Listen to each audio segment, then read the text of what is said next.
역대 최고 수준의 상승률 기록을 이어가던 수도권과 서울 등 아파트 가격 오름폭이 3주 연속 축소되는 흐름을 보였습니다.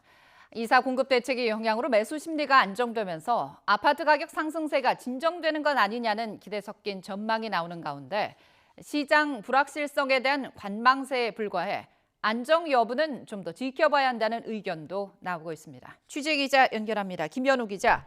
네, 경제부입니다. 네, 정부가 지난 4일이죠. 서울 수도권 포함해서 대도시권에 83만 호 공급 대책을 발표했습니다. 아직 예단하기엔 다소 이른 감이 있긴 하지만 일단 상승폭이 좀 줄어들고 있다고 봐야겠죠? 네, 그렇습니다. 정부의 대규모 공급 계획 발표 이후 아파트 가격 오름폭이 다소 축소되고 있습니다. 먼저 정부 공인 시세 조사 기관인 한국부동산원의 통계를 보면 지난주 서울 아파트 값은 0.08% 올랐습니다. 이사 공급 대책 직전의 상승폭은 0.1%였고 발표 이후에는 0.09%로 오름폭이 축소됐습니다.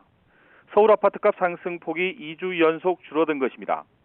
민간조사업체인 부동산 114의 이번 달 둘째 주 서울 아파트 매매 가격은 0.14% 오른 것으로 나타났습니다. 한 주 전 상승률 0.17%보다 축소됐는데요. 전국 아파트 매매 가격도 지난달 25일 0.29% 상승한 이후 3주 연속 상승폭이 줄어들었습니다. 공공과 민간 조사기관 통계로만 보면 일단 아파트 가격 상승 기세가 꺾인 것으로 볼 수 있습니다.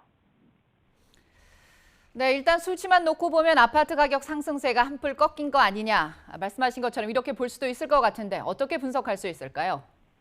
네, 한국부동산원은 최근 아파트 가격 상승세 축소를 이렇게 분석했습니다. 이사 공급 대책 발표 이후 매수 문의 감소와 관망세가 나타나고 있는 데다 명절 연휴 등의 영향으로 매수세가 위축되며 상승폭이 축소됐다고 설명했습니다. 일선 중개업소의 분위기를 종합하면 이사 공급 대책 이후 시장 전반의 관망세가 확산하고 있다는 분석이 나옵니다. 정책의 상황을 좀 더 지켜보면서 움직이겠다는 분위기가 많다는 거죠.